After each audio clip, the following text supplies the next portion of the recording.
the office is open. And I'll tell you what, we have the best employees in the last couple of years. Really? Amazing. Yeah. Oh, that's great. Working hard, wanting hours, and just coming in with great attitudes. Yeah. Do you pay it, or? Oh my gosh, yeah, of course, yeah. Yeah, they pay her. Okay, what do you pay them? Because what we would be able to do is minimum wage. Well, we've had, like, wait staff.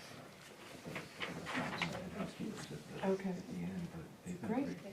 But, Excellent. you know, we're actually looking for something, just something kind of interesting. It might actually work out well. Okay, Yeah. terrific. Good to know. Yeah, great. Excellent. It's 12. Well, I've been putting together a sheet of all the different businesses, and we're trying to figure out how to kind of approach them, not just individually. And I'm working closely with them. I know, and I just High find school. Yeah. Yeah. I just where I got earlier. She's a learning opportunity to coordinate. She's really good. She's been in her position for at least 2 years. Okay. You were talking, who was that? Oh, I went and met with someone at the high school dad. Oh my goodness, I can't remember her name. But she had connected us with some high school kids Okay. that were interested in having some work opportunities. Terrific. Yeah. What we want to do is, as much as possible, keep them in the area when they graduate and connect them with good work opportunities. Yeah.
Hello everybody, welcome to the Select Board regular meeting on this Wednesday, February 21st at 6 p.m. here at the Bethel Town Office.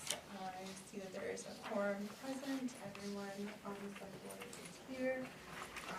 As always, we're going to start with a flag salute. I pledge allegiance to the flag of the United States of America and to the republic for which it stands, one nation, under God, indivisible, with liberty and justice for all. Next up is public comment. If you'd like to make a public comment, raise your hand, I'll call on you, and you can just state your name, the town you're from, for the record. That's me. Ms. Mia Purcell. Yeah. Take it away. So I live in Woodstock. I don't live in Bethel anymore. But I'm here basically to tell you about some services that we're offering in partnership with the Bethel Library. I'll do that quickly, and I also wanted to give you a brief update on the broadband project. So I figured you'd like to hear that. So I'll just pass these out. These are flyers that are for the Bethel Library We're partnering with a number of different libraries here in Oxford County. And what we're doing is we have a full-time, what we call digital navigator. She's basically a person who can provide tech help to people who have a laptop, a tablet, or a smartphone. Friends and family are typically what we all turn to because we don't have anybody around that can really provide that assistance. But they're not always reliable. So anyway, this person is available at no cost. She will be going to the library on Thursday, starting in March, from 2:45 until 4:45. If those times, that place doesn't work out for someone and they need assistance, she's more than willing to be flexible and come up with a different time and place to meet with them. Some of the assistance that she can provide can be really basic, like how to avoid scams and hacks by looking at different URLs for clicking on, for websites. Also, setting up an email account. There are a lot of seniors that don't have email accounts, so just telling them, how to do that basically. Purchasing a device. Sometimes people don't know what to look for purchasing a device, or they got a free device from someone and they have no clue what to do with it. But those are just some examples. But we've dealt with some pretty difficult situations where people were sharing internet service accounts, had a device that was free, they didn't know what to do with it, how to deal with it. No problem is too small or too big. So we encourage everyone to bring them, and we'll do whatever we can to help. And also, she will meet with people on an ongoing basis. We actually have a person that she's meeting with tomorrow at the library that she's been meeting with since the fall. People need more help than others. I also wanted to just briefly indicate some of the other services that we have besides this partnership with the library. We have free tablets and laptops. We bought just about 200 laptops and tablets through the school system here at S.A.D. 44, through Mike Muir, and also through W.H.A.T, Get.IT. And we've given a lot of them away to the FedCap clients because these folks are on TANF benefits, and they're very low income. But we have some left over, and if there are people who cannot afford to buy a new device, we would be happy to help them out. We don't have a lot left over, but we do have some, and particularly tablets. And these are, by the way, refurbished or recycled. They're not brand new. But the ones from W.H.A.T, Get.IT are business laptops. They're Dell's, and they have a 3-year warranty that comes with them, and they have Microsoft Suite on them as well. So, good product. Internet safety training, we also do that. In fact, with every device that we give to someone, we spend about half an hour with them going through internet safety protocols, just to make sure that they feel safe when they're online. And we've also partnered with S.A.D. 44, Adult Education, in offering classes. They offer the National Digital Equity Center classes, and Julie's been doing a fabulous job in scheduling those. She's probably offered more of those classes than anyone else is, and we have 8 other partners around the county that are offering on-site classes. But these classes are also available for free in sitting in front of your computer at home. So you can go online and take them. As I said, if you're a Maine resident, which we all are, they're free. And that's about it for our services that we're offering right now. Are there any questions from anybody? How does someone apply for the services? Do you have to go Just online? call us up. Yeah, yep. It's simple, and everything's free. We're not charging for them at all. Cool. So I'll move on to broadband, just briefly. It's taken a little longer than I thought it would to actually finalize a draft contract between the towns and First Light. But there was a meeting last week where the attorney at Bernstein Schur, who's acting on behalf of the towns, and First Light met. Unfortunately, I was unable to attend that. I was in Philadelphia at a conference. But I got an email from the attorney. He said it went well. I know that there were not a lot of major comments that were made on the draft that was sent back to First Light. So we're expecting to get a final draft very soon. I haven't seen it yet, but it should come soon. And then that will come to the towns, and then you all will be signing that again, as you did last time. So, and that needs to happen before the Maine Connectivity Authority can actually sign a contract with First Light. In other words, they don't get their grant award until, I believe, the towns have actually signed on and committed their ARPA funds, because that's part of the whole package deal. Any questions? Okay, thank you. And if anyone else would like one of these, I'm happy to give you one. No? Okay. Alright. Next up, adjustments to the agenda. I guess there are none. Next is our public hearing. Today, the public hearing is on the on-premise liquor license renewal application for Cameron Inc. doing business as Pete's Griddle located at 159 Maple Road. So at this time, I will open a public hearing for the liquor license renewal for the Cameron Inc. doing business as Pete's Griddle. Are there any comments? Hearing none, I will close the public hearing. All right, action on the minutes. I think I have a couple things.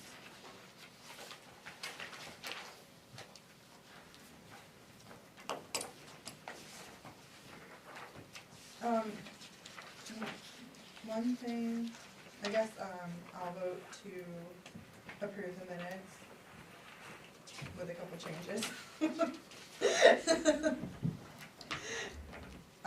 So, wanna go over changes, does anybody? Did you second? Or I just, Second. I invented that in my mind? Yep. So on the town, this is more of a comment than a change, but on 8 town managers report, it says town manager Shannon Jackson gave her town manager's report. I'm just wondering, do we put like a town, in the minutes, do we clip a thing of the town manager's report on it, just so that people can reference? It is in the vault, it's put with everything. Perfect. Everything That's all I wanted to know, because I know when I'm going back through minutes, I'm looking for like specific topics, and I feel like a lot hits in town manager's report, and then I can't find it. Under H, Frank Delgico is spelled wrong. Which one was that? This is Fran Delgico. Oh, sorry. Frank has. And then he was trying to spell it Franc, like as a Franc? French. Oh, yeah. That's H. Yeah. Okay, there it is. And then in J, I think the first and second sentence needs a, like, Michelle stated that, or that was her opinion. Instead of having a period between Michelle, Cole presented her proposal for the airport. The airport is infrastructure that the town agreed to have and is a boost, like, that was her, Okay. like, stating that, so she was saying she wants to make this change for those reasons. And then enterprise fund in the last sentence of that, instead of just enterprise. And then, Just let me get there. okay, I wanna make sure. okay. And then does not balance, I think should be replaced with is balanced using monies from the town's general fund. 'Cause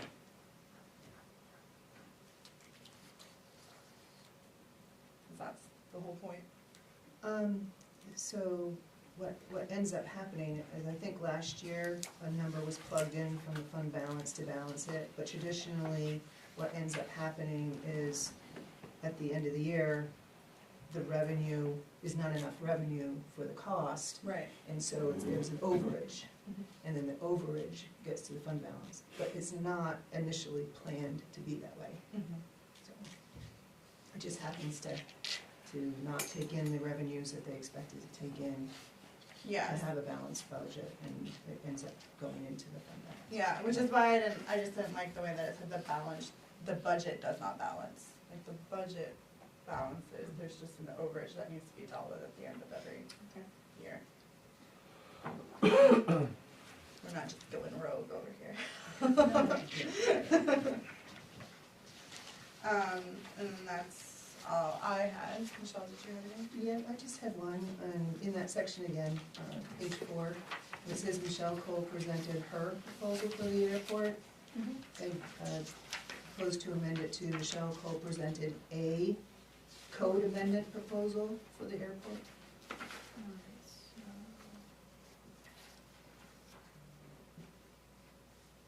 Okay.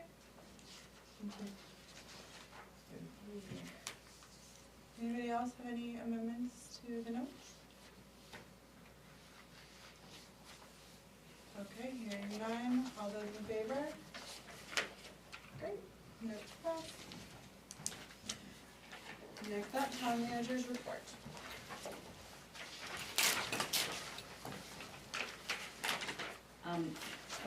I have a follow-up to the question last week, when we did the county hazard mitigation plan approval. I did have a conversation with Abby, and a review is done every 5 years, and, that's when we can make recommendations for updates. She said that what happens is they do notify the towns when the updates, start.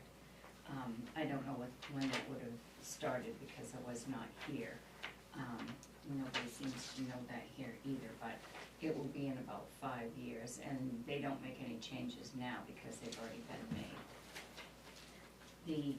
I have completed the budget reviews with the department heads, and I still have some follow-ups with some of the department heads, and I will after I get their budgets done, so they can review it to check anything that needs to be fixed.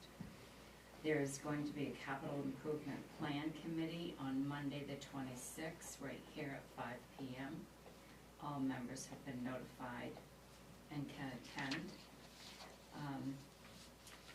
I put that I was going to have a copy of the updated calendar in the packet for the one that I did for the town meeting. However, I didn't get to finish that this afternoon, but the public hearings are gonna be taken off, that was my intent, until after the meeting tonight, when we have our discussion, and then tomorrow I'll update them, and then I can send you a copy of the updated schedule. And I did include a copy of Jessica's ordinance schedule in here, in your packet as well. There are 4 public hearings that will be scheduled for March 6th, and that public hearing will be here at 5 p.m., and that will be right before the selectmen's meeting. And I have given you a copy of the hearing notice that Jessica put together. That notice went into the Bethel Citizen tomorrow.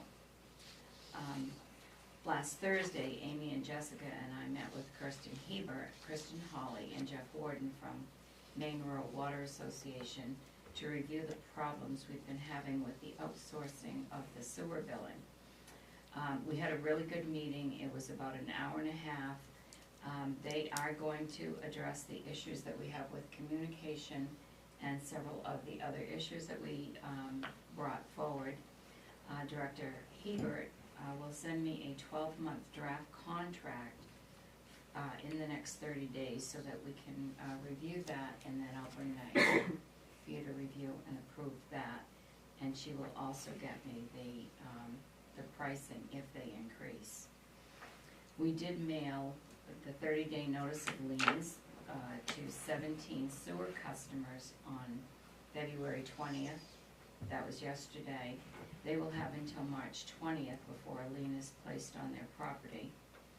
4 properties with unpaid balances for 2022 real estate taxes did foreclose yesterday on the 20th. We'll have all of that information for you at the next meeting with what the next steps are. Thursday, we did go live with Trio Web. We are experiencing a few areas of trouble spots that Trio is working with us. on to get it fixed. One, I did explain, it's with the accounts payable warrant, so that's a little, not in the format that it usually is when you get it. Amy's off this week, so she'll be working with them again on Monday when she comes back. And yesterday, John Sikora with Western and Sampson Engineers was here for the 11 a.m. bid opening for the Mill Hill Pump Station and Route 2 sewer main improvements. There were 3 bidders. St. Laurent bid $1,884,369.50.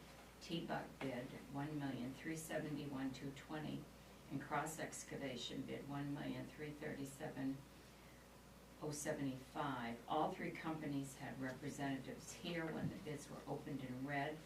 John is going to prepare a bid tab and check all the references and the numbers to make sure that there were no calculation errors. He'll have all of the bid tabs and his recommendations ready for our March 6th meeting so that you can approve and award the bid at that time. He'll have it in advance so that I can send you all that, so you'll have enough time to review it as well. And that is all I have. All right, next up is board and committee reports. We don't have any, so we'll move on to business items. 10A is review and approve on-premises liquor license renewal application for the Cameron Inc. doing business as Pete's Griddle located at 159 Mayville Road.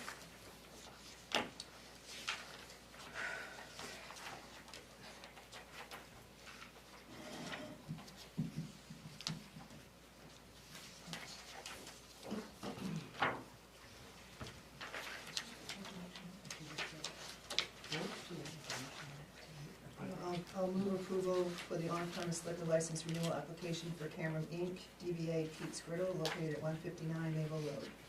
So moved. Second. So it's on the table. Does anybody have any comments about this application? I just had a curiosity question for Jess.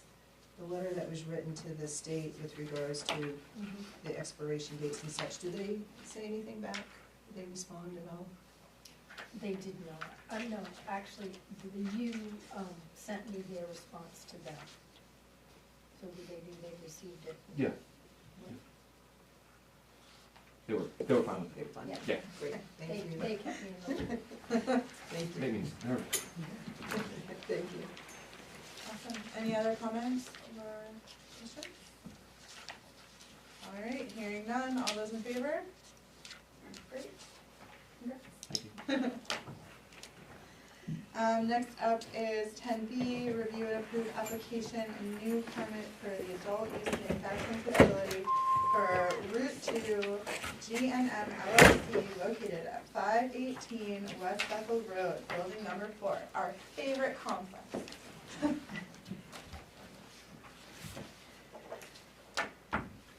Okay, I'll make a motion that we approve the application and new permit for adult use manufacturing facility for Route 2 G&M LLC located at 518 West Bethel Road, building number 4. Seconded. Any comments on this application? There were other things that said that it was attached, but I didn't see those. Can you name? I'm name? sorry. When I went through Yeah. Oh, I see what you mean. Yeah, yeah, yeah. And a lot of stuff said not applicable, but why wouldn't it be applicable? Like, there was NAL, a lot, Like date of birth, for example? yeah, and it said attach a copy of your identification and proof of lawful residence, and it says NA. I think it's because it's an LLC that is, that's, the name of the applicant isn't a person, it's an LLC, so the entity is different, right? Correct me if I'm wrong. I believe so, that's what. Anybody? That's what I would assume, because you're like protected liability as an individual, so you wouldn't put your birthday. But maybe, maybe there's another way to get like a business number or something on there in lieu of that kind of information, but that's not for today. And then, like, this is just probably being confused, but it said, there on page 2, it says, note, adult use and medical marijuana business cannot be located in the same facility, Right. right? But then, It's, they remember they have like different buildings. Yeah. We did this song and dance last time. sorry, It's different buildings, so I think it doesn't count as the same location. okay. So like the Everetts, for example, they built that little tiny shed on their property and then it kind of fell into, it's a gray area for sure, but there's nothing, I think, legally saying, no, you can't do it.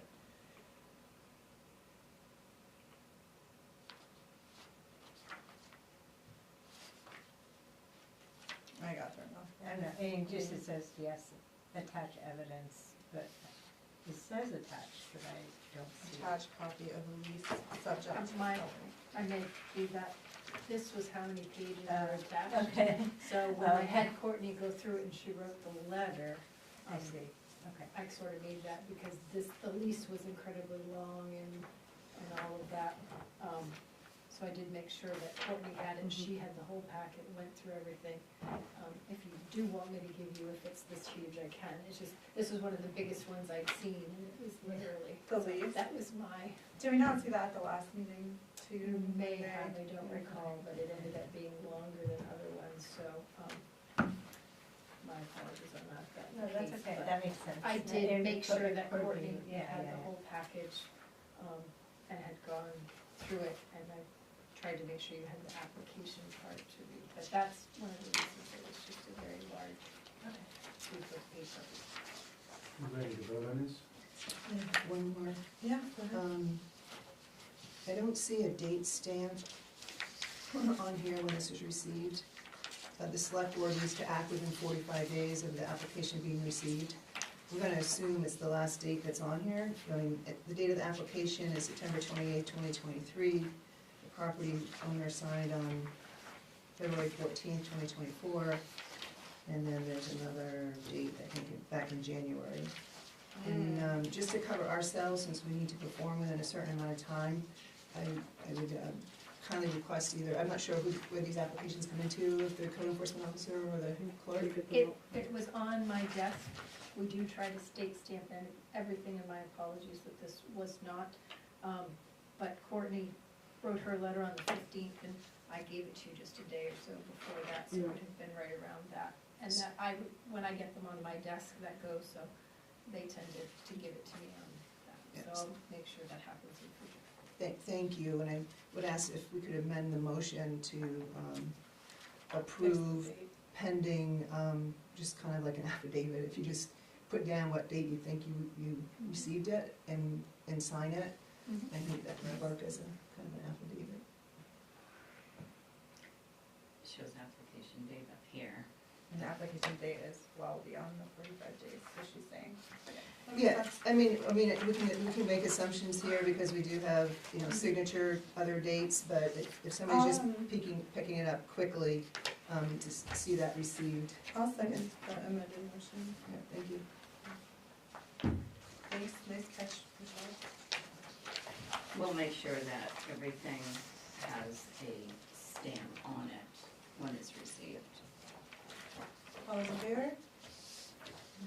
Super. Okay. So now we're reviewing or approving application from Jeff Sloan to be appointed to the Conservation Committee. How many outstanding seats are there? How many seats There are do you 2 fill? seats in the 2 seats? Conservation Commission that are open, so this would fill the 2 seats in the Conservation Commission. I guess that answers my out. Alrighty, I would vote to approve the application from Jeff Sloan to be appointed to the Conservation Committee. Second. Any comments?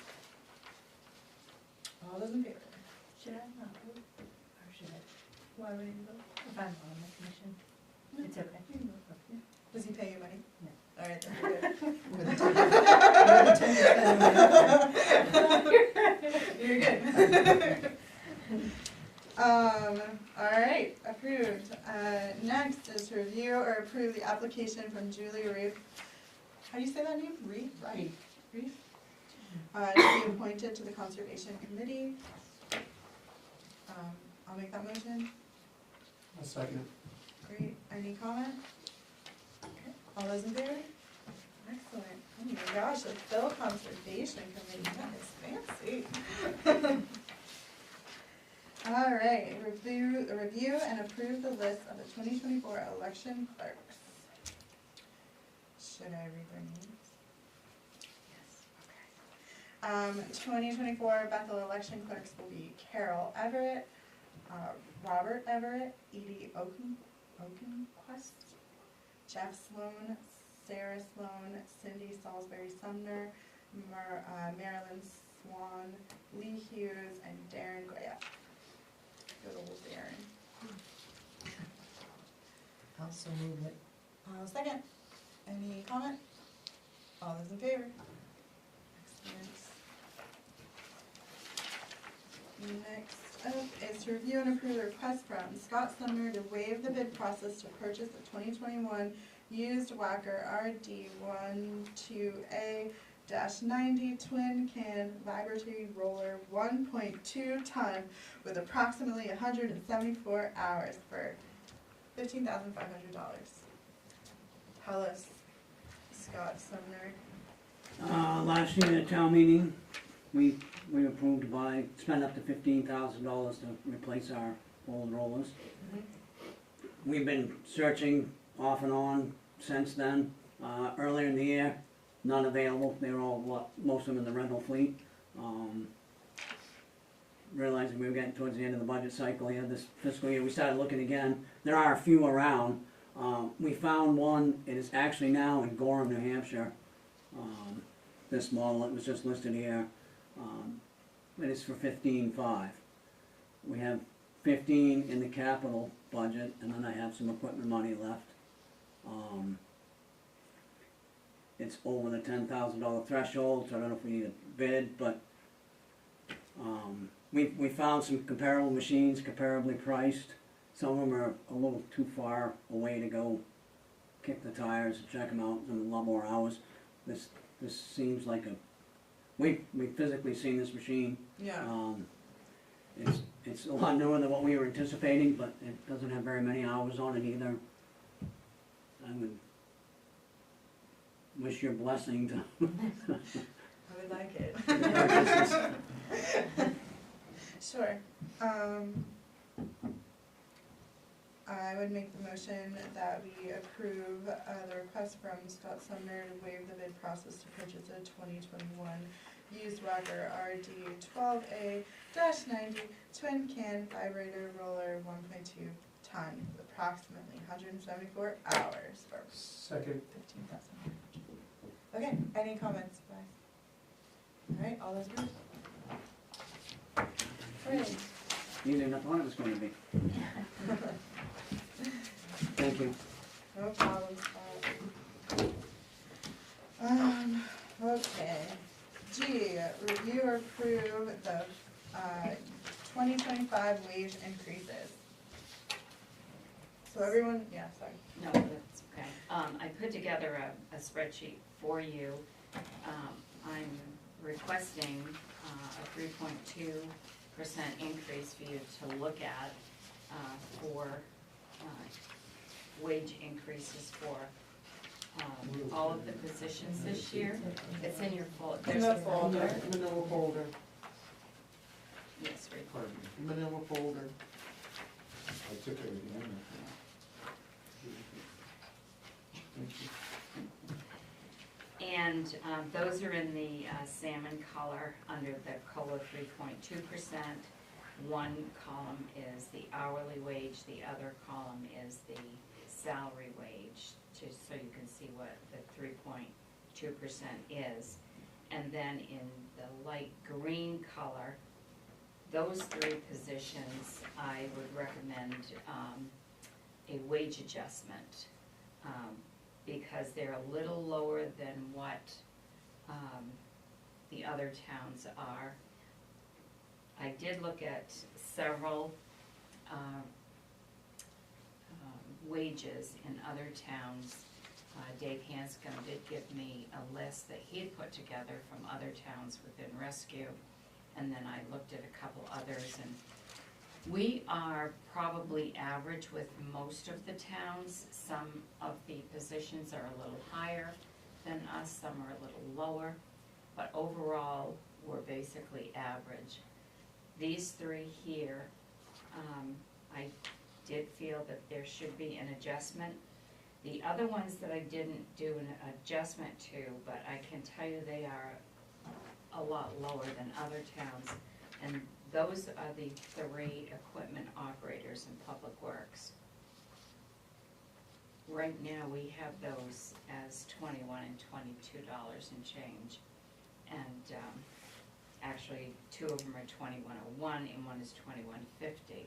The average for those positions are between 23 and 24. So, but I didn't change them. I thought I would tell you about them, and then it shows in the salmon color what the 3%, 3.2% would be, bringing one up to 22.19 and the other two up to 21.68. So I included all of, well, the majority of the stipend positions, the firefighters, the rescue, all the full-time positions. Those are all at 3.2. And the three that I was recommending for a wage adjustment, I did not do a 3%, I just put them where their average wage shows with other towns.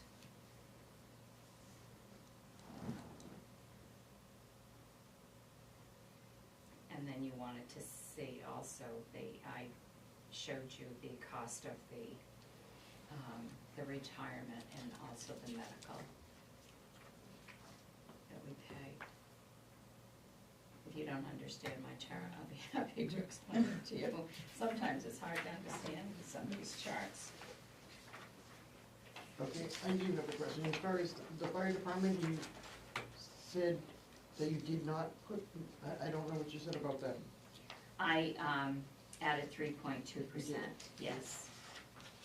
So if you look at the salmon color column, the first one where it shows 3.2% increase COLA hourly for the next budget year, and then if you look 2 columns before that in the white, it shows the hourly for FY24. That shows you what it is now, and then the salmon color shows you what it would be with the 3.2. Yes, all of the positions in fire, rescue, transfer, the sewer department, public works, administration, miscellaneous positions. Some I didn't do any increases to, that's up to you to decide. That would be the selectmen assessors and the SAD 17 directors. I left those the way they are. One change, I actually should have highlighted that in green, and that is for the recreation director, and I forgot to highlight that in green. Currently that position is a stipend position. The job description for that job shows it's a part-time position, not a stipend position, and based on the stipend that individual is receiving, based on a 20 hours a week, that person would actually be making less than the state minimum wage, and they'd be making $10 an hour. So when I met with him with his budget, he does average a minimum of 20 hours a week. So it made sense to bring him in at 20 hours a week, and so that's what I'm recommending, is that his position become a part-time position instead of a stipend paid, and he's paid 20 hours a week for 20 hours. And even 20 an hour is low for a recreation director, but I felt that was an average. average.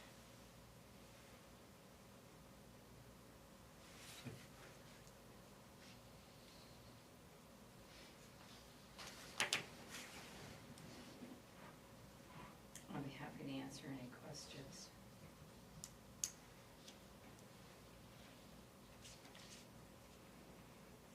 Under the column for the medical, to explain that, they run on a calendar year, we run on a fiscal year. So when we get the annual prices that are January to December, I have to look at 6 months of their schedule that we're currently on and use the rate from fiscal year '24, and then I have to use the next 6 months that there's no estimate for, and then I usually take what their average increase has been, and generally for Bethel, the 7.5% is usually what the policy you have increases every year.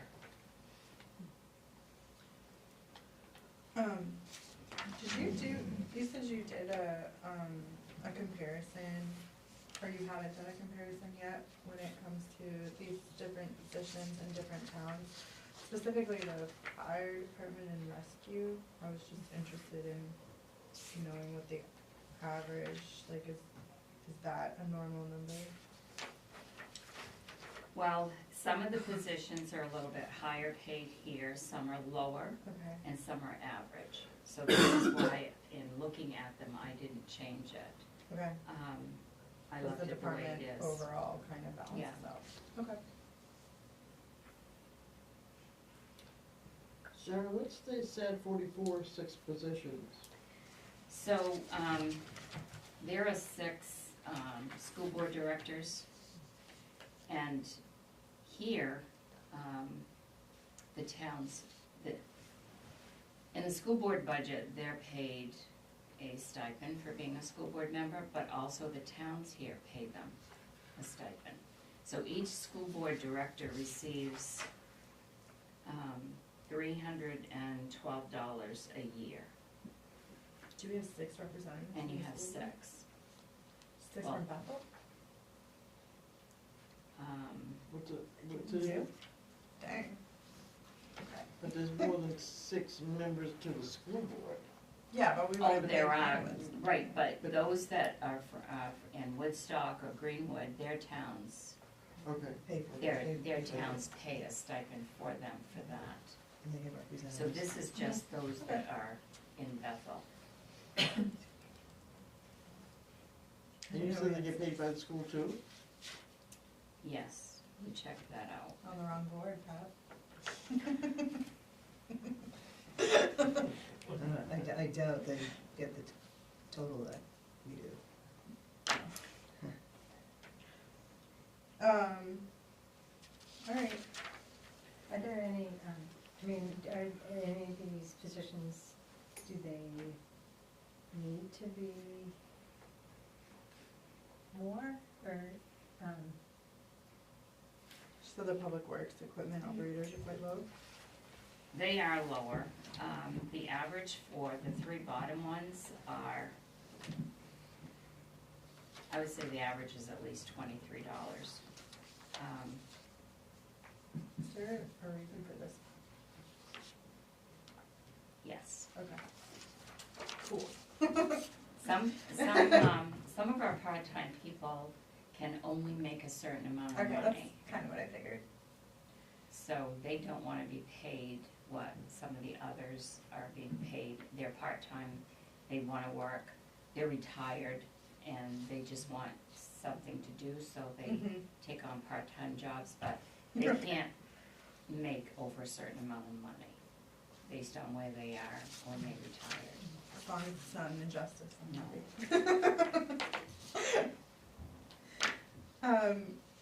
Do we wanna talk about the public works equipment operators, or do we wanna leave that to a different time? What would we like to do? well, I was also just thinking, like, the fire department, they're all stipended, but are they working a lot more hours than, I mean, like, should it be a stipended position, or should it be? The positions that are stipend are the officers. They have a stipend position. And they get a stipend for that officer's position, like whether they're a captain, a lieutenant, or a assistant fire chief. But if they actually go on a fire, they're paid their hourly rate. Okay. So they could be a firefighter 1, 2, or 3. So if they go on a call, they get paid the hourly rate for whatever they're classed as. And then, like Mike, he is the chief. He gets a stipend for being the chief, but if he goes on a call, he gets an hourly wage based on whatever his classification is for going on that call. And the same thing with rescue. And the stipend's proposed to go up the 3.2%. I put, yes, I included a 3.2 for all of the stipends, in addition to the hourly wages for both rescue and fire. The animal control is exactly the same. He just started. He's paid very well. And the animal control officer here is paid very well compared to a lot of the other towns. So I did not propose any increases to that. Let's see. Would, could the recreation director, like that one, he just gets a oh no, it is hourly now. I'm proposing that he be paid hourly, 20 hours a week. Okay. Could he work more than 20 hours a week, or is it kind of, is there enough work? Or could there be enough, could we grow that? The position can grow. I think what I would recommend is that this year it stayed this way, and then based on how he progresses in programs and the next year, and we can watch that to see. I don't know if there is enough here to warrant a full-time position. I haven't had enough time to, look at that. He did not mention that he felt it should be a full-time position. Okay. Do we have a job description yet on the new hire? Which new hire? It says new, oh, is that for a few, oh, it's when Oh, you no, leave us? those two there I'm still playing with. That is, that's for the manager's position. Okay.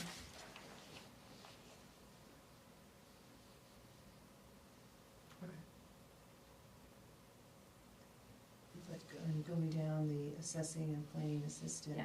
So,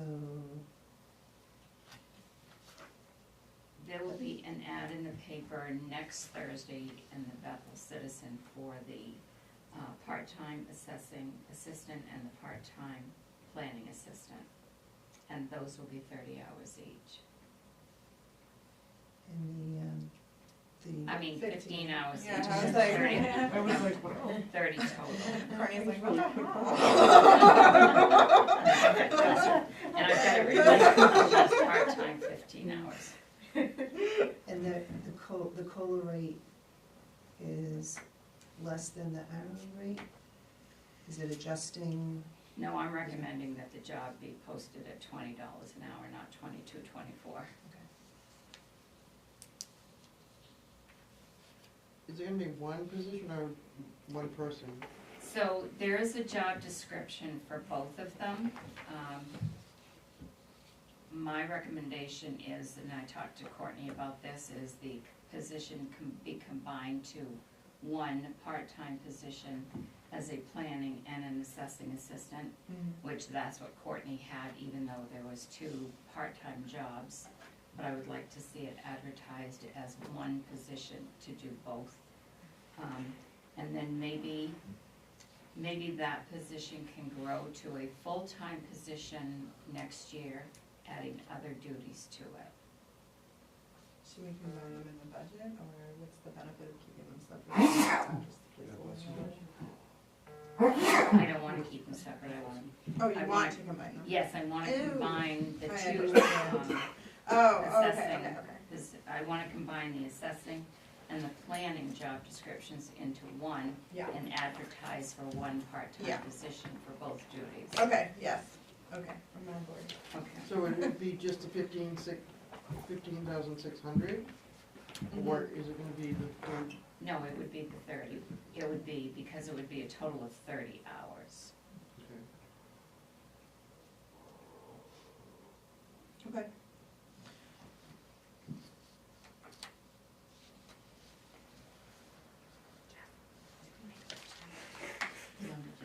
Okay, I'll make a motion that we approve, the wage increases outlined in this document for Sharon. Are you looking for an approval tonight? It's an approval to go to budget. Are you looking Yes. for us to, okay. Yes. so you're approving what has been presented tonight, the way it's been presented tonight?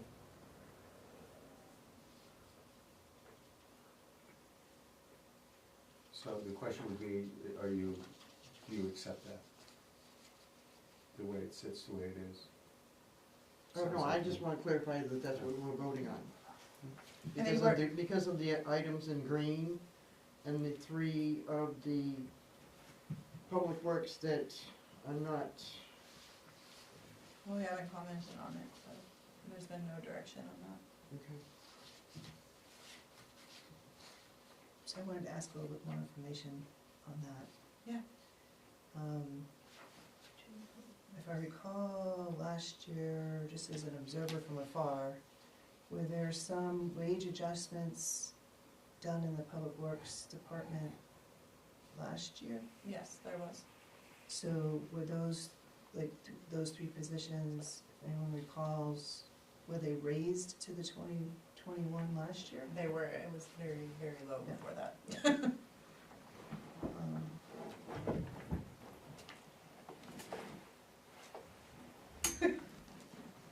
No, thank you, I think it's important to have that background. Yeah.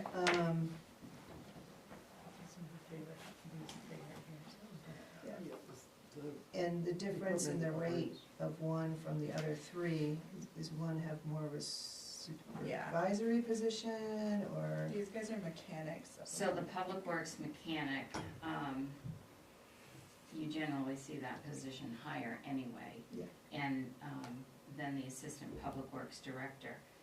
Both of them have different years of seniority, but I believe when you did it last year, it was felt that those two positions should be the same wage. Is that correct? Yeah, the way it had always been in the past, those two positions paid the same. Okay.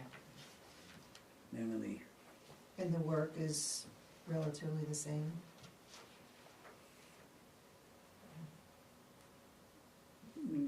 yes, Okay. yeah. Mechanic's not only inside the garage, but he's outside the garage if we need him. Yeah.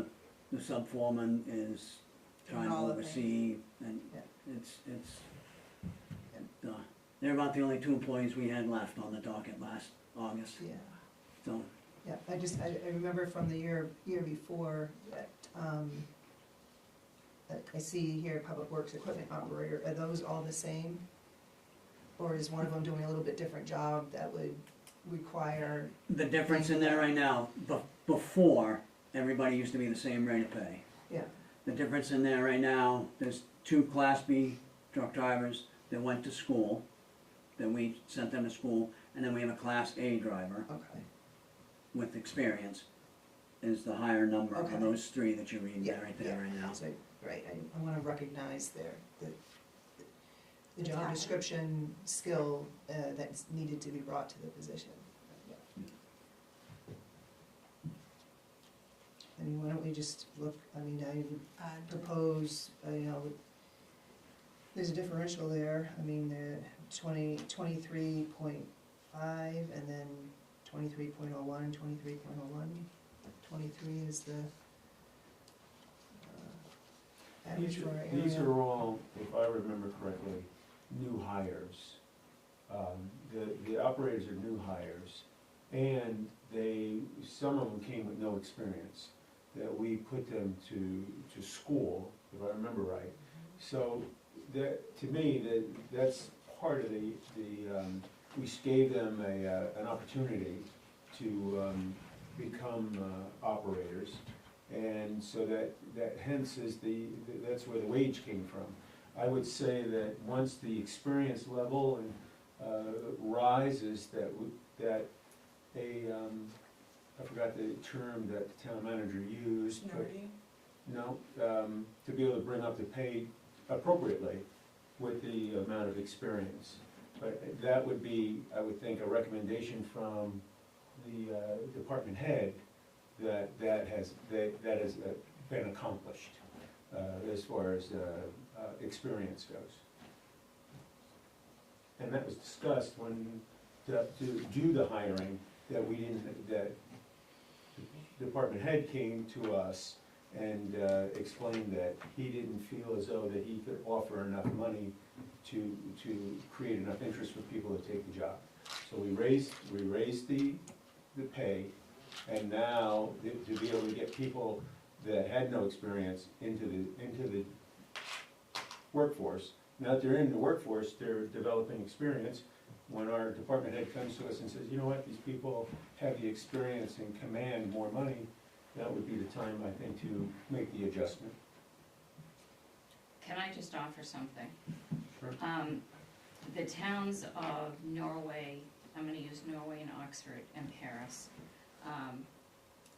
their wages for this same position is 23 and 24 and change. And I know one of these individuals lives in that area.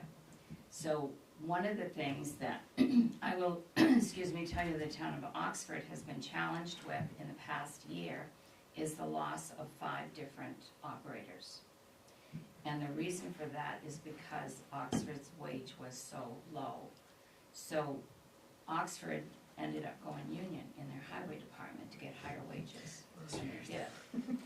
And that is something that I don't like to see happen, but it did happen.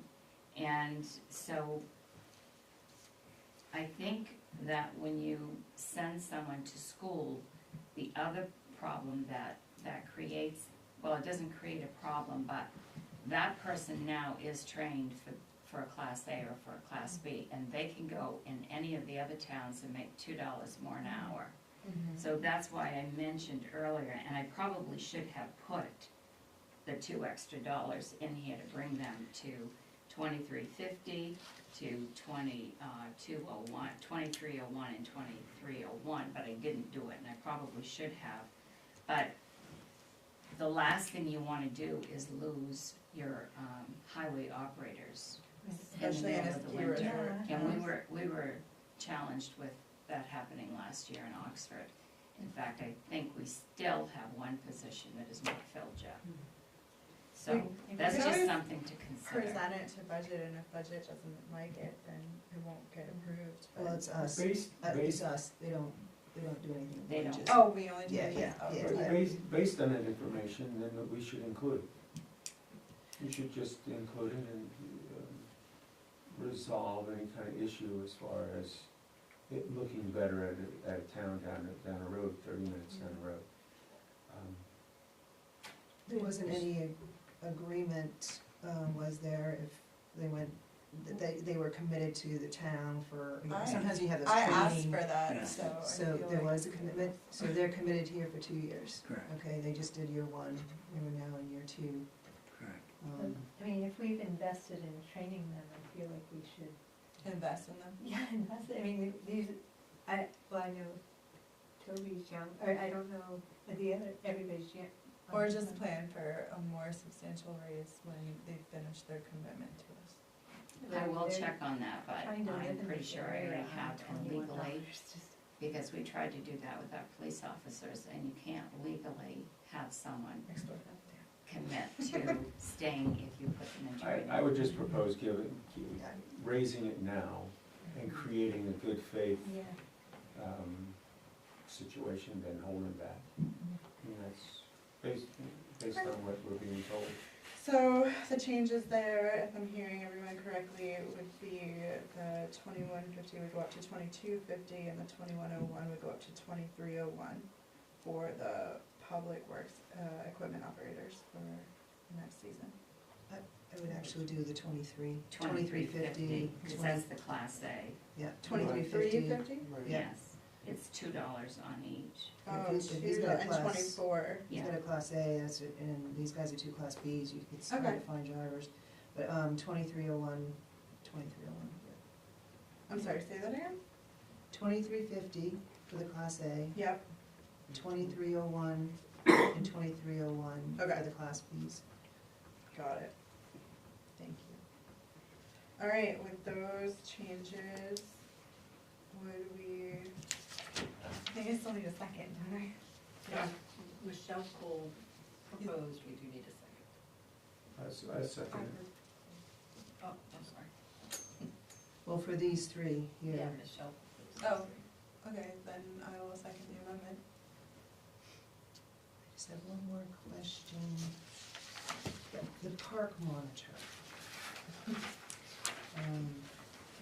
So I didn't put anything there, I have done that budget.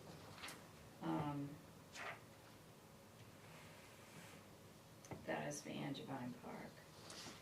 Where is she? Is that the one you're looking at? Yeah. Well, is it in here? I've just not seen it. Yeah, I guess I'm not seeing it either. No, I took it off here. Oh, okay. No, I took it off here. But I did not change it in the budget, I left it the way it was. So it's not on here, but it is included in the budget? It's in the budget, in the Angevine budget, and I left it as the same, wage as it, It's a as it was. stipend? It's a stipend. Okay. So, any other comments?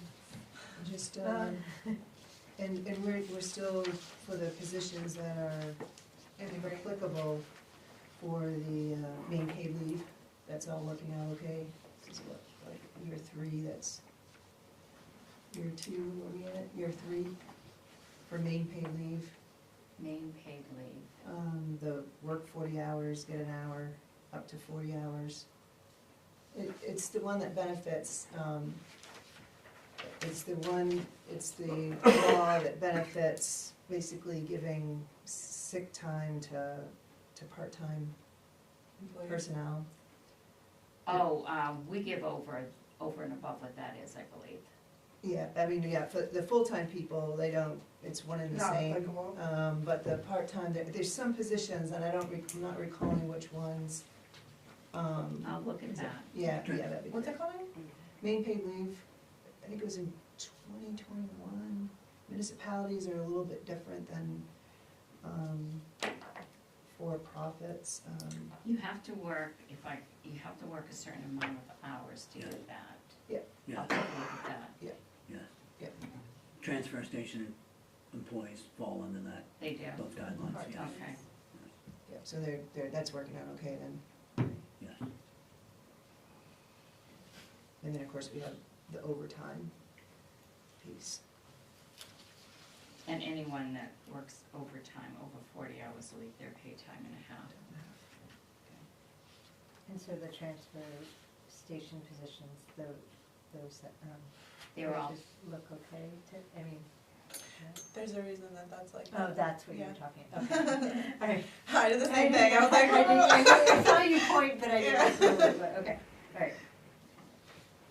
And, sorry, going back though now, the rec position is one of the lowest hourly, I don't know, does that matter, or? I think that's good right where it is. Yeah, I feel like there's like essential services and then there's extra stuff, and when we have the money to do extra stuff, that's awesome, but we should focus on it, like, essential services first. Okay. Some would argue that it's essential services. Right? Not me. You could go the other way. But Sorry, what did you say? I said some could argue that is an I know, essential I mean, service. I do, But anyway. like keeping people healthy, Yeah. and recreation is essential. I think the biggest thing here is getting us out of the potential labor law violation. that- The what? The potential labor law violation that we would have if we had continued with the stipend. So I think this gets us up and out of that, so. Just a little treasure trove. Okay. All right, so are we all set with the wage changes that we made with public works equipment operators and then the green highlighted amendments proposed by Sharon? Okay, all those in favor? Excellent. Thank you. Thank you. Now the fun stuff. H, review and approve Schedule A for the codification project review.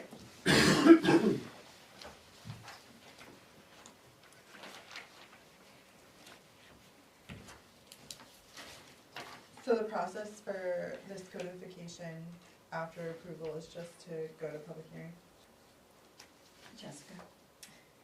Yes, there is, you will review this tonight. If there are any changes, that would go back to the code review. They would incorporate those changes, and then there would be a second, we have one more revision of Schedule A that's included in the contract that the town signed. That would be the one that would come back. We'd make sure you were satisfied with that, and that would go to, public hearing and then to the review. The Schedule A that you got here are all what would be termed substantive changes. The changes that occurred that were like grammar, spelling, select men to select. Yeah, we're not worried about it. Yeah, those will come in the final warrant article, so they will still be voted on. But we just kept this to the substantive piece. Yeah. And that would be included, and the code review, general code will provide, once we're done, the warrant article wording and everything for, to be put into the warrant in June. Okay.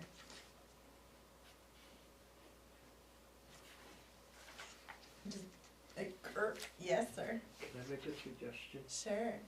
On 548 C&D, which is 5-8, I would just recommend where it was Adelphia and we're changing it to Spectrum, I would take Spectrum out of there and put, Service provider or whatever. yeah, or something, because the I had that Spectrum noted too. changes. Which page is that on? It's 5-H, which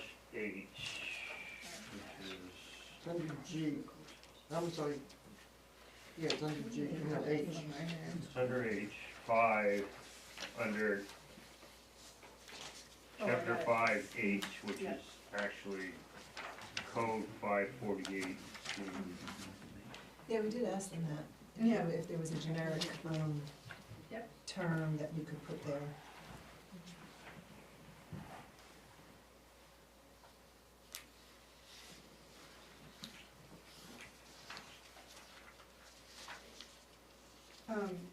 In E, is capital plan fine, or is it supposed to be capital improvement plan? The budget and capital plan shall be due to Just the capital. It's a capital plan. It is capital plan, okay, cool. And then.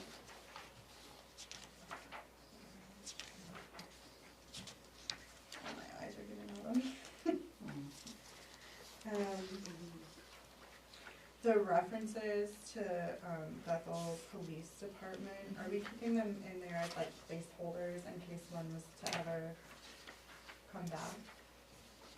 Yes, we posed that question to general code, Michelle had brought that up in our discussion, Yeah, and this is what they came back that they had done with other towns. yeah. Because in order to make all of those changes, it's quite a process, because you have to go through everyone, but So just have the putting this backup. in, it does allow you as a placeholder, and if down the road, if Bethel Police came back or something, Mm-hmm. but every place that the Bethel Police Department is mentioned in the code, there would be that as a. Or the county contract. Right. That's like one or the other. Okay, cool. But that was their recommendation for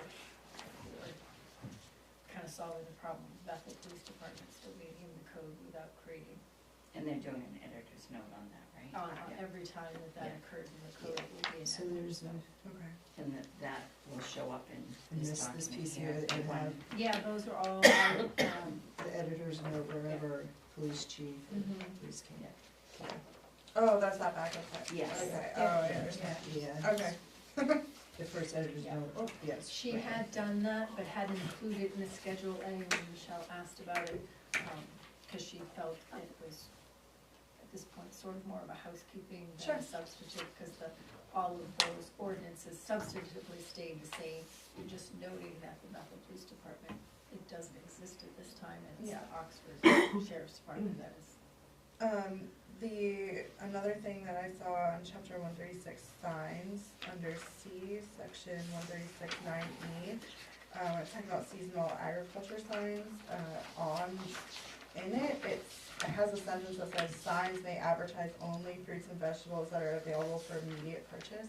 That feels like a pretty intense, thing to require of a sign, because, I mean, sometimes there's kale and sometimes there's not kale, but it's just like, you'd have to change your sign every day. So Like, that- why is that there, I guess? So is that my was, question.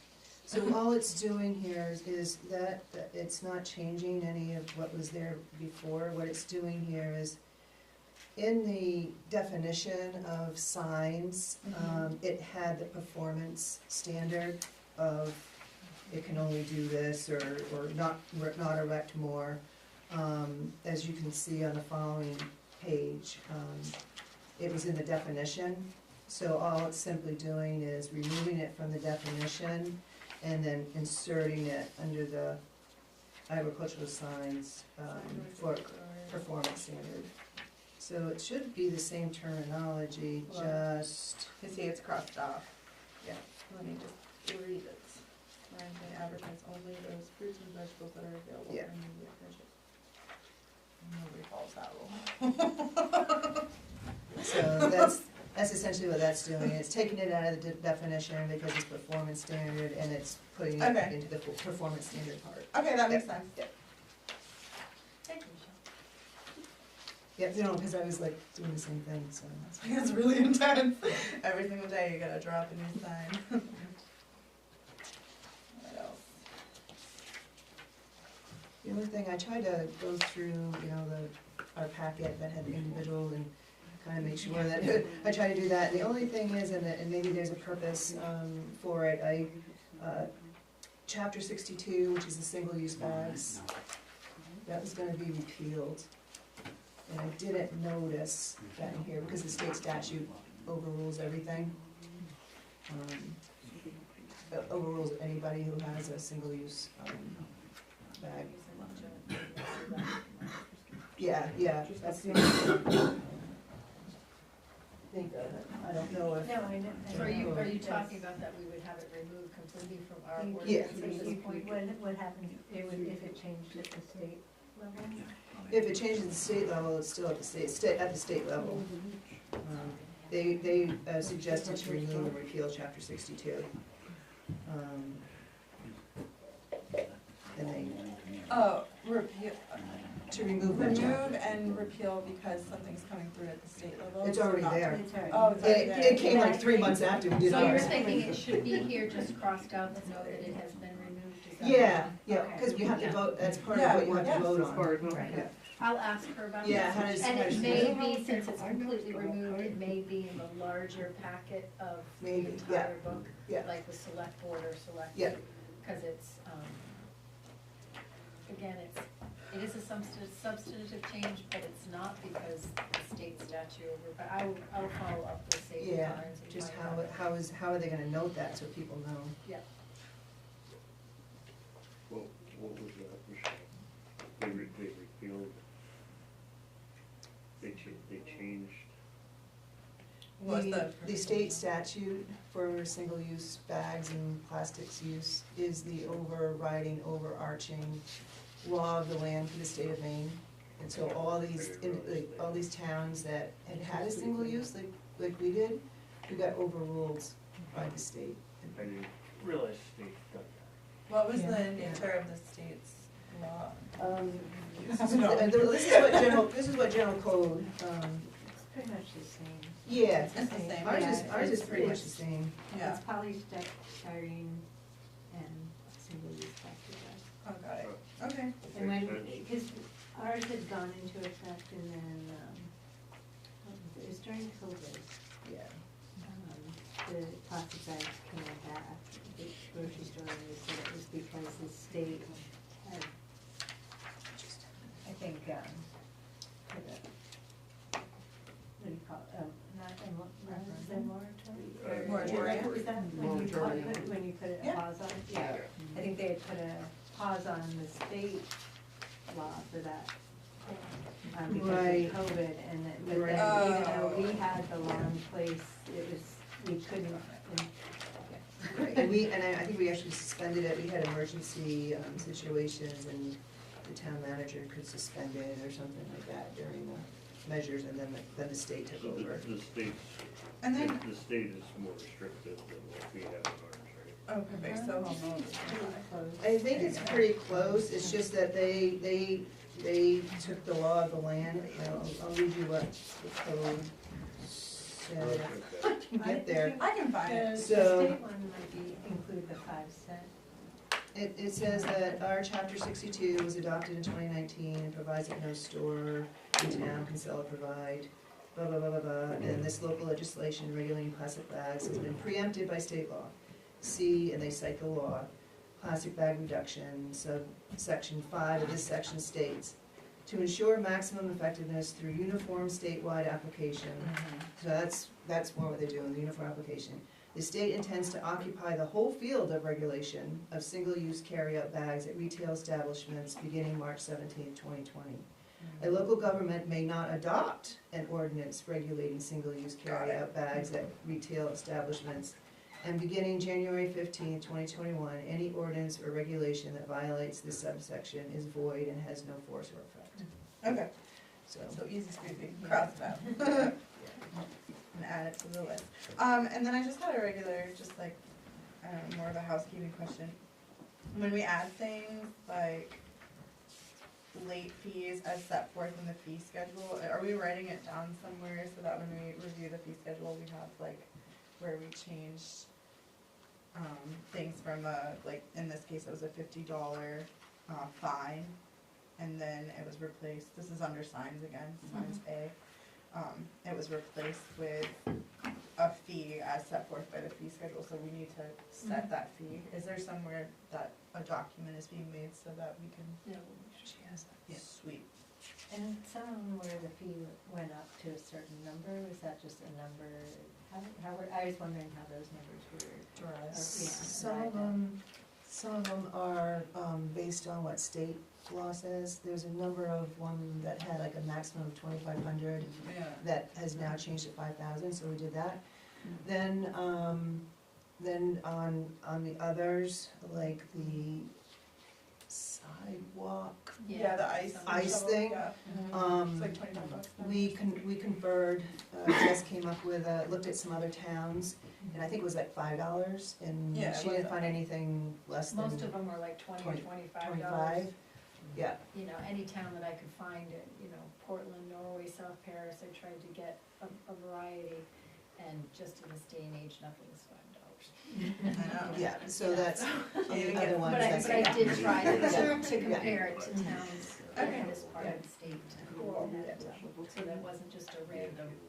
Well, thank you guys for going through all this. It's a lot of work. It's a lot of work. Alright, do we need to approve this, or what would we like to do? Yeah, so if we approve it tonight, then you said it goes back for any review, or is there anything? If it's approved as is, then it would just go to the public hearing. It's tentatively scheduled to go to the 6th for the other ones, though I haven't advertised that. That wouldn't be advertised until after you guys passed it. If there are any changes that you wanted to make, I would need to take those back to Sandy Carney and then decide if the couple of changes you are requesting may be able to be done and put forward. In the other packet. That would then change the schedule of when we go to public hearing with it. And it may also, depending on what you do with the next one, the LD 2003, those may need to be coupled together with a later public hearing. So far, what I have, my understanding from you guys with the changes, is looking for a generic term for Adelphi and Spectrum, which didn't go through, and then Michelle had the question about noting that chapter 62 would be totally removed because state statute supersedes it, and how that would be noted in the Schedule A, or how they are noting it, whether they didn't note it here, but are noting it in the bigger package that will come later as more of a housekeeping piece. And then that's it so far for content, and then just requesting that we have a list of any of those fee schedule pieces that you will need to deal with a little bit further down the road. So it's just, at this point, my understanding, those two things. Yeah. As far as substantive, sort of substantive items. Yeah, generic term, you could just put in internet service provider Yeah. for Adelphi. Not as generic as cable. Well, the other is cable. Yeah. You gotta TV. put both of them, yeah. Internet service and cable provider. So we can just have her, Actually, cable falls under internet service, but if you feel like you need to distinguish, you can. Well, the towns sometimes sign up with contracts with the cable providers, and that's Right. where the kickback we get, that helps us pay for television, W.H.A.T. I'm not sure where Bethel stands with its contract with Spectrum, but that might be a reason to keep them separate. Yeah. We can check with the code. Internet and cable Yeah. service provider, is that what you put? yeah, Sure. internet service and cable, internet and cable service provider, yes, it's. Is that what you said? Something like, Yeah. some generic terms. Internet. What you Yeah, could do is service say provider. cable Provider. TV Provider. provider. because Yes. That's what they are. Yeah, Mhm. otherwise they are just an internet service provider. So Yeah, what that's did you word? Cable TV. Yeah. And cable TV. Right, because you can Okay. have internet services. Internet and cable. cable TV, internet and cable TV provider, there we go. Yeah. And I can just have her make that change if you agree to it, and then that would remove that substantive and we can bring it to public hearing, Okay, if you're in agreement as to that, the change that you want so to. I would make a motion that we approve the changes that we put forth and move it back to, what's the code name again? Sadie. Sadie. I'll second it. Okay, any comments, guys? All those in favor? Pat, are you in favor now? I'm sorry. May I ask for just a quick clarification? Sure. Just for my scheduling. Yeah. So, do you want me to, do you want it brought back on the 6th for a final vote with those two items and then go Yeah. to public hearing? All right, I just wanna make sure Does that sounds right to everybody else? So it wouldn't be in a public hearing on the 6th? No, because there's no time to advertise, right? Correct. Yeah. I had it tentatively set to advertise next Thursday for the 6th if you passed it as is, but I'll just remove that off the list. So it will just be the ones that are on the list that you have in front of you. Okay, And then, this will have to be, we will come up with another schedule once we're sure you've passed. okay. On the 6th.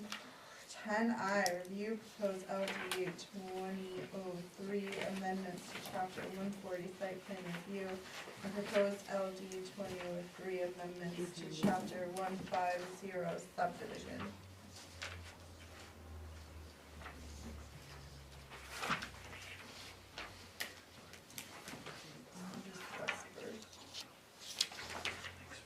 Felt like a copy paste version.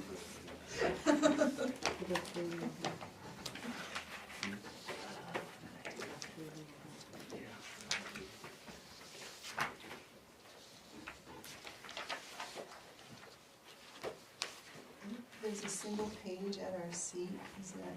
So that single page was given to, Jim gave me that at the beginning of the night. They reviewed that, and this is what they're offering for their questions and or comments from ORC.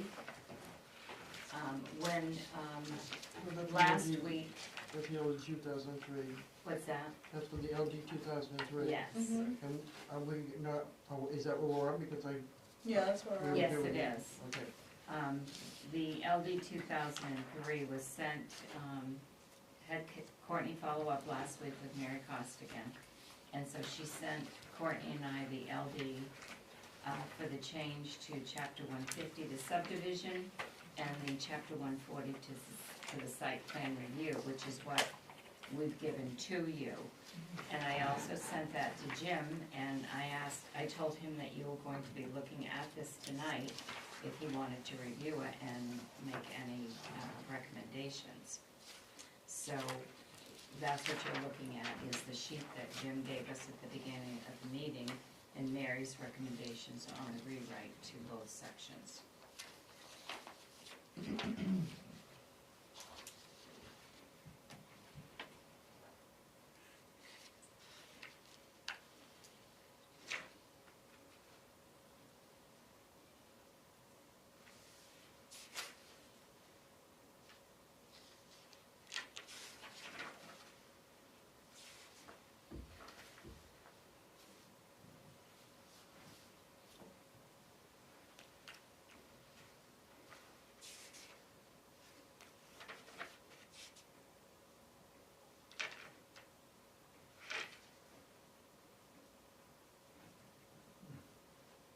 In,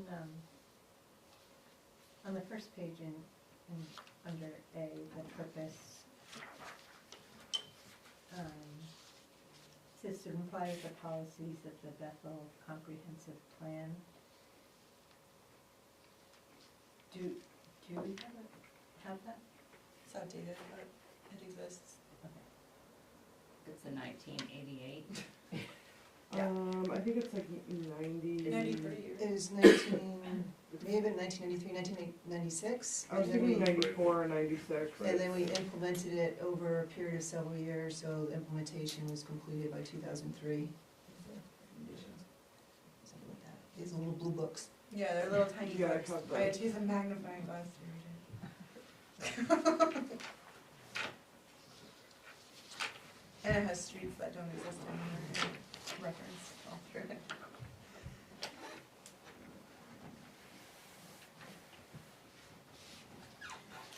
So were you proposing that we, what were you proposing? I don't know, well, it's a question about like.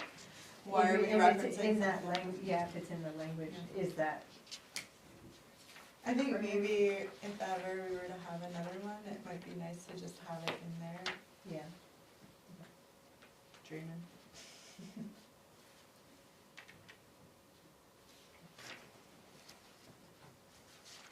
No, I feel like it's gonna be a stupid question, but why is the, for the owned housing,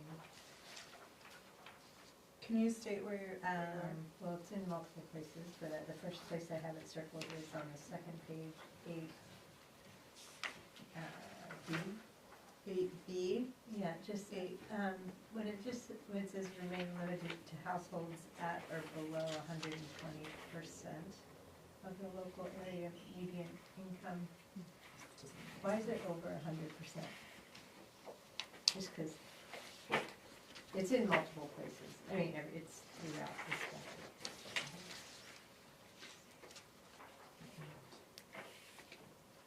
I don't know why they got it, but it's based on a percentage of,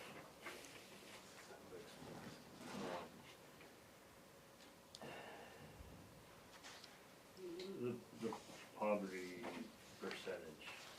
We've got it in But other it things. says it's based of the median, so median's right in the middle, right? Right, And so so like, it's saying it's above the median, right? so it'd be like 60%. Right. Okay. so I'm not sure, Okay, because it does state in there that specification, that's why it was put in. That's why I was wondering. Yeah, I mean, it's. is it relevant to zoning though? As opposed to, We don't have, I know, that's why I'm saying, like, is it referencing something that is part of, like, I don't zoning? know, I saw that in a bunch of places in the whole thing too. Yeah, no, So It's not a those secret. documents, the reference that's in here is because it's in there, right? Yes.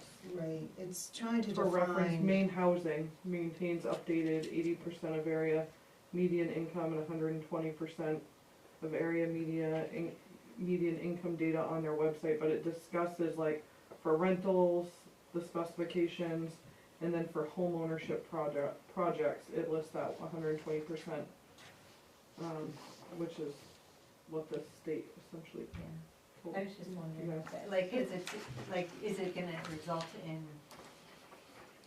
people getting to use the housing that aren't really, but it, that they don't need?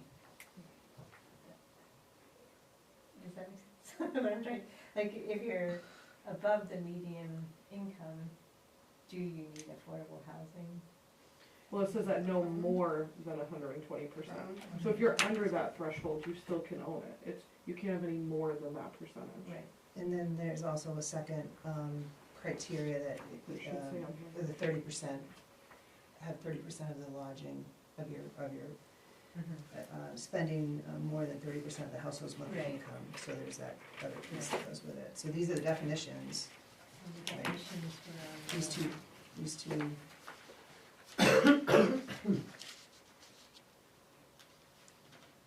Right, 'cause it's just defining what affordable means. Yeah. Got it.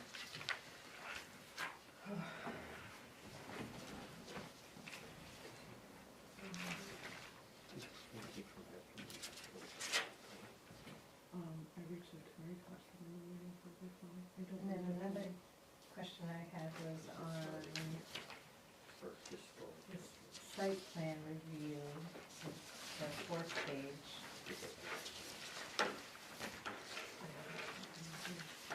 And it's down where it's underlined again, so it's the added part.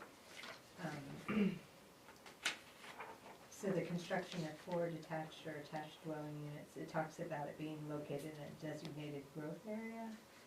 But then when you go to the next line, 14, construction of up to 3 detached or attached dwelling units on a lot that contains one existing dwelling unit, does that also have to be in a designated growth area?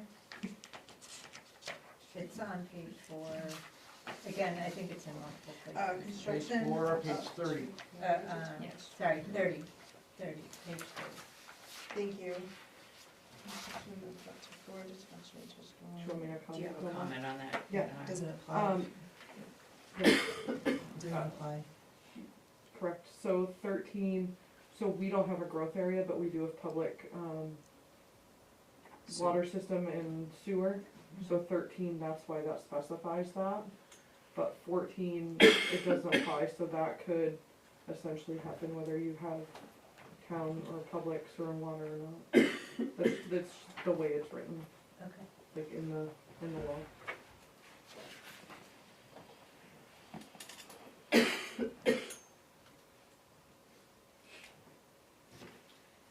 And Courtney's also waiting for a word back from Mary about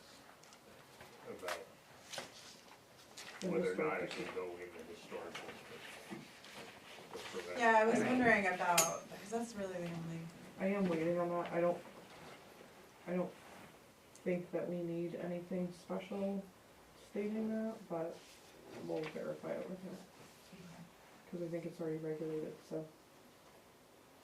Isn't the Garing House in the historic district?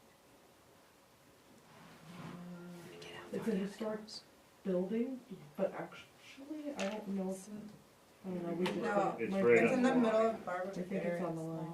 I think it is. Her backyard Yeah. is not in the historical zone, I but have her it. house is. So it comes It up actually like may that. be, so there actually may not be anything saying you can't do it in a historic district. Because that's gonna be affordable housing, right? Mhm. No, no. no, that will not be a forward Workforce. housing. Okay, Yeah, middle income workforce. Yes. Exactly. okay. Affordable to me.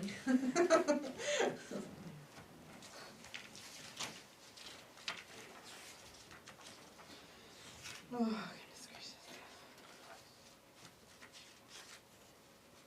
So we don't have to designate a growth area? Is that correct? We can't, We can't. that would be a zoning thing.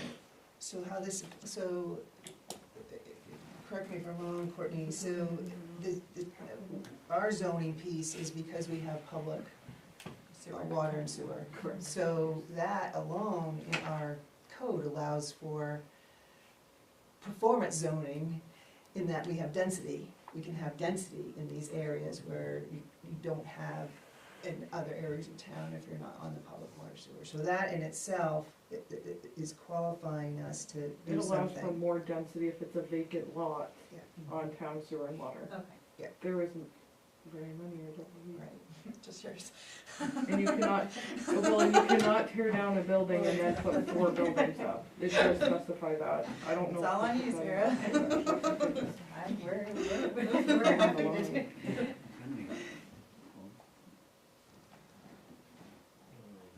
Half the houses in historic, half isn't. It's 200 feet. What is it?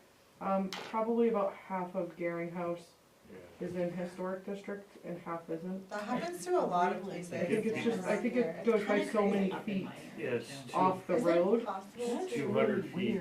I think it's 200 feet if I remember right, because for lack of a I better couldn't term, understand to why. fix it so that We've had some people that their house is on Broad You can't Street, fix the windows in the back side of your house, but you Right. can only fix them some on of the the front. repairs have fallen under historic district, but other repairs But the haven't. building itself is on the historic register, isn't it? Yes. Yes, but that doesn't fall under our, Historic district. yeah.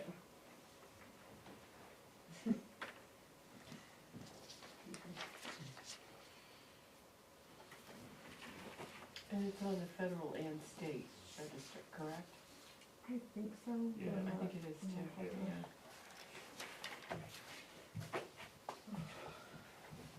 And sorry, can I add one more question about the parking piece, which is on page 31, where it says for the elderly affordable,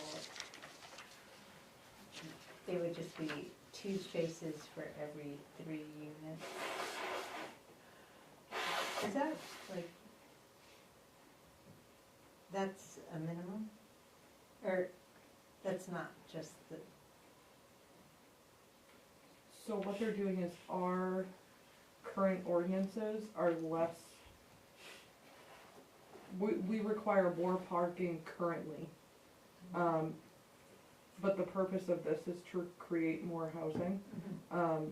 So by lowering the number of parking, they think that that will help create more housing. So our ordinances were too stringent in that part. So we had to change it to meet what the state guidelines were. I mean, it feels like it makes sense in like Portland, but like if somebody's living here, they're probably gonna need a They car. need And so, transportation. and then what if there's not enough parking, then what Yeah. happens to the housing? But if there's 4 dwellings on a lot, it's probably gonna be in town because of water and sewer.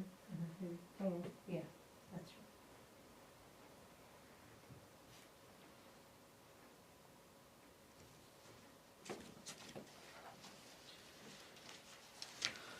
Any motions out there?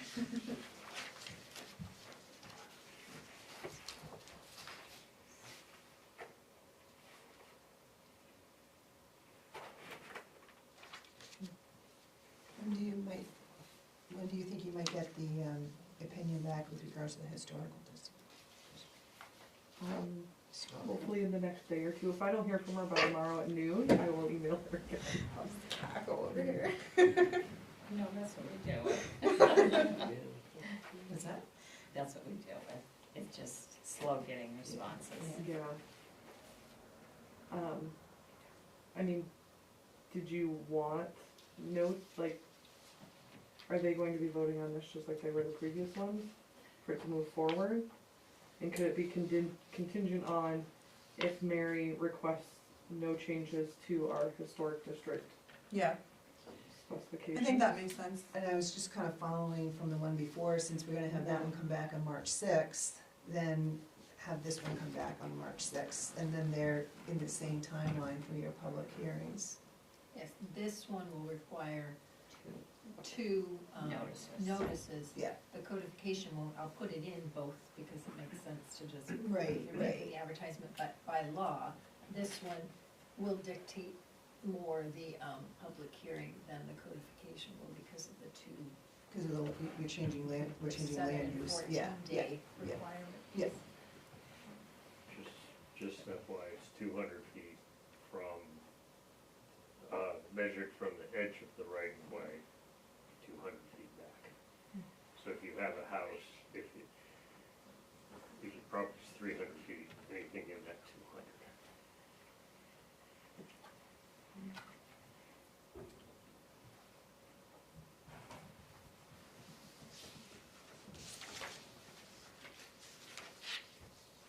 So we're making a motion To approve, the document contingent on the lawyers saying that there needs to be no changes to historical district, right? Or there will be no changes to the historical district. Well, Right. I mean, if you're bringing it back on the sixth, do you need to actually do a motion now, or are you gonna wait to do the motion on the sixth when you know? Right. Cause in contingents, there's no reason for a motion today if you're gonna consider it on the sixth. Yeah, that's fine. Yeah, since we have the other one coming back. Yeah, might as well keep it on the same. So it would just be, we'll just word it in the minutes that it has been Table. table, just we'll bring it back, or how would you like that worded for next time? Or it's No action was taken. No action. And then, you'll bring it back there's on. no other changes to recommend, or there are. So far, the only thing, unless you, I don't know, looking at Jim's pieces, but from what the discussion here is just waiting on Just that waiting on, response okay. from Mary Customer on the historic district piece.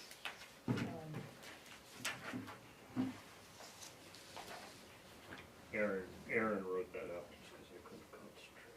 Yeah, I just haven't had enough time to check it, so I don't feel like I can take any action on it, but I'll look at it for sure. Aaron seems pretty thorough. Yeah. Yeah. Alright, not taking any action on that brings us down to warrants. Just a quick question before we move Yeah, on. go ahead. Is there still like grant money available or reimbursement money for the assistance that we get for the attorney's fees? One of the things that you had forwarded at some point, MMA, there was an opportunity, I don't know if it's still applicable, that there are state funds to help cover the cost of this mandate, and I don't know if we qualify. We can check on that to Yeah. see, I have that printout too. Yeah. To see if there's anything that we can apply for, Yeah. that we can get. Okay, thank you. Anything else? 9 AM. Okay. 11A, review and approve accounts payable warrant 2024-33 in the amount of $63,363.14. Ooh.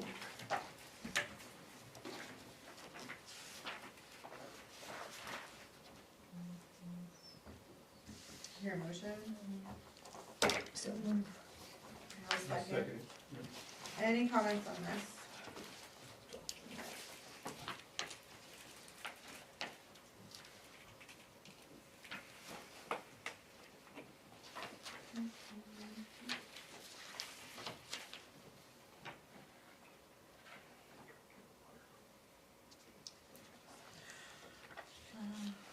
Gino, second. just briefly, Sharon, can you give an overview of First Bank Card? Is that credit card purchases that the town makes, or? So, which page are you on, Michelle? 5. Five of the one. So those are credit cards that are assigned to different department heads.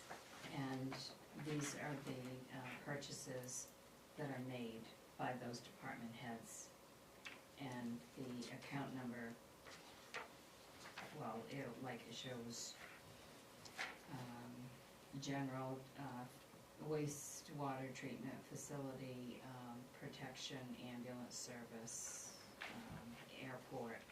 So these purchases were made from those department head credit cards. So there isn't like one card, it's No, a program that. they each have, department heads each have their own credit card to make credit card purchases.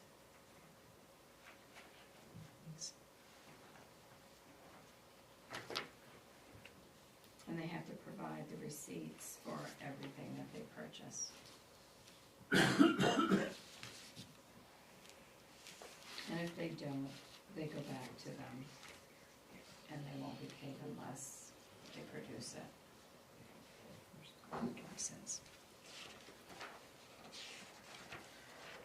How luxurious the microwave,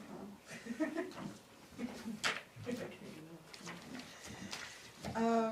Are we ready to vote on this warrant? All those in favor? Great. Next is 11B, review and approve accounts payable warrant 2024-34 in the amount of $329,778.17. So moved. Second. On page one, the void is for the 21,000. Well, it's for the total amount, the 28,423.95. You'll see that there were two checks issued for the same amount, and in here on the second to the back page, this is the second to the back page, one of them. On the back page, it shows where that check, that first check was voided. Cool. What happened was this is the warrant that went through with the first warrant for the Trio Web program, and that one ended up spitting out two checks for the same thing. So,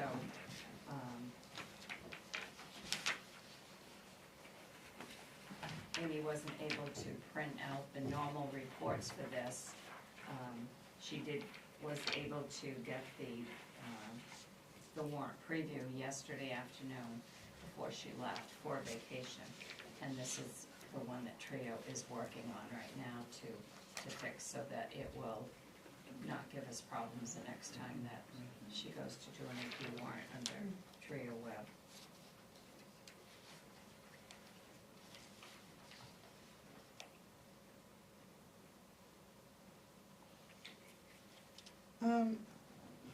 First of all, seeing all the Casella stuff is interesting. But the 148 tons Newry versus 143.74 tons Bethel, how does that work? Right here.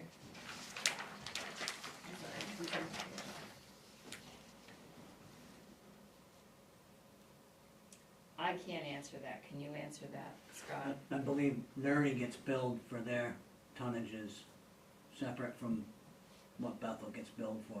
Well, that is correct, yes. Yeah, but like picking up at Sunday River Yeah, and things like that, they get their own.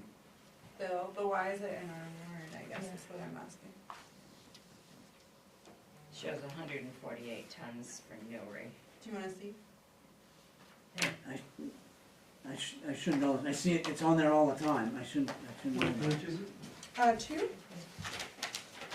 Or the first one, I guess, Yeah, technically? first page. Not the Page cover one. page? So is this part of what we bill back out to Nuri and they reimburse us? I wonder if this is the way it got all changed, that all the billing goes through Bethel. Yeah. And Okay, then so we're billed and then we bill out to Newry and Newry reimburses. Okay, cool. they, yeah, That's and they great. give us the numbers Yeah. to the breakdown for, Yeah. yeah. So, I think that's. so I guess if that's the case, then where's Hanover's portion? They might not have had. And I don't, maybe it didn't. they only have come one in. at the general store there. But they don't have, Hanover doesn't have all of the billings that we have with Newry, because they don't have some of the pickups in Hanover. Right, they don't have the commercial accounts like, Oh, the general store isn't a commercial account for Hanover, I thought that's what the select board said. their selection. The one right on you, I don't know. Whatever, Stony no, I think that's the area. You mean at the town office? The next one We only have one store now, it's Stony Brook. So now. Is it I, Stony Brook? this Yeah, is that's one what we area find. I haven't had a chance to delve into yet, but what I will do tomorrow is I will call Casella and see if I can get a meeting to have someone come here next week and go over the procedures on how this is actually done. That would be awesome. If that does happen, maybe we should, invite the Newry reps in the here. I don't wanna do that right now. Okay.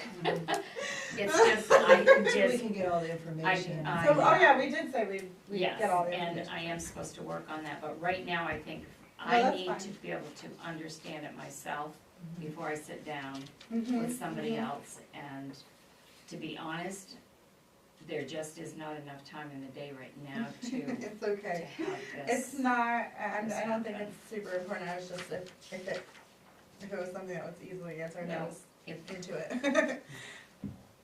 I will call tomorrow and I will see if I can Yeah, schedule a no- meeting no for rush. next week.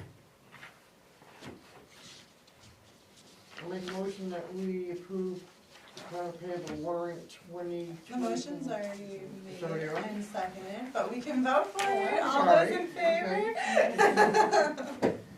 I appreciate your wanting to speed it up. 12, select board items. We did? Oh, did it? Your second, you've done the second, I didn't think you voted on that. We just did. Did we? Did we not just vote? Yes, we did. I was like, oh my god. Getting late. You wouldn't let me make a motion again. Oh, that tripped me out. Okay, select board items, 12. Does anybody have any select board items? No? Okay, hearing none. Executive session, a motion to enter into executive session pursuant to 1 MRSA section 4056A to discuss with the town manager personnel issues. So moved. Second. All those in favor? Okay. We'll head into Can executive do we sign the warrants? first, so Jessica, Yeah. you should. Henry or no? Yeah, sure. 7:48. I guess it's the 9 going in, yeah.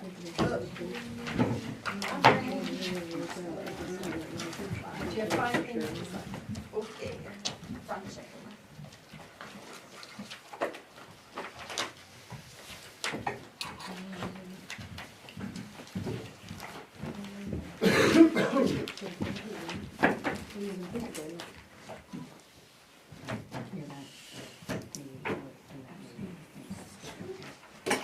Yes. Yes, yes. I'll make a motion to adjourn. Do we have to exit executive session? Oh, I thought we I will did. Enter public session and Yes, I then think so. adjourn? Yeah, yeah. Look at me learning stuff. I think you know that, yeah. Yeah, so knowing that we're coming out of executive session at, just let me get the time, I'm sorry, my clock. 8:50. At 8:50, entering public session, and Pat McCartney would like to make a, Motion that we adjourn. alright, I'll second that motion, all in favor? Farewell, everybody, have a good night. Yeah.